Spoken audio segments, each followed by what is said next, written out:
બહેનો, આજે તમારા માટે 3 પીસ પેર લઈને આવ્યો છું. તમે જોઈ શકો છો એકદમ લેટેસ્ટ અને ટ્રેન્ડી વેરાયટી રહેવાની છે. તમે જોઈ શકો છો કાપડની વાત કરીએ તો રોમન સિલ્ક કાપડ રહેવાનું છે. વર્કની વાત કરીએ તો નેક વર્ક રહેવાનું છે મસ્ત. સાથે સાથે આખામાં છૂટા બૂટા મળી રહેવાના છે. તમે જોઈ શકો છો. સાથે સાથે અસ્તર વાળું રહેવાનું છે.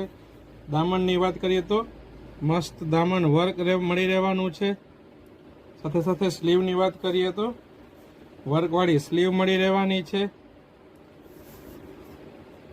તો આવી નવી નવી અપડેટ મેળવવા અમારા પેજ પટેલ ફેશન જામનગરને ફોલો કરવાનું નહીં ભૂલતા. સાથે સાથે પેન્ટની વાત કરીએ તો ફૂલ સાઇઝ ફૂલ ફર્મો રહેવાનો છે. સાઇઝની વાત કરીએ તો M થી લઈને XXL સુધીની સાઇઝ મળી રહેવાની છે. વચમાં એક્સ્ટ્રા ફાચરો મૂકેલો આવશે. સાથે સાથે પેન્ટની વાત કરીએ તો પેન્ટમાં પણ બોટમમાં વર્ક મળી રહેવાનું છે. એકદમ મસ્ત કસપ વર્ક મળી રહેવાનું છે. જો વિડીયા પર આપ નવા હોય તો અમારા પેજ પટેલ ફેશન જામનગરને ફોલો કરવાનું નહીં ભૂલતા, અથવા સ્ક્રીન પર આપેલ નંબર ઉપર આપ વોટ્સએપ કરીને આપનો ઓર્ડર બુક કરાવી શકો છો. દુપટ્ટાની વાત કરીએ તો મસ્ત હેવી દુપટ્ટો રહેવાનો છે. તમે જોઈ શકો છો બનારસી સિલ્કમાં હેવી દુપટ્ટો મળી રહેવાનો છે.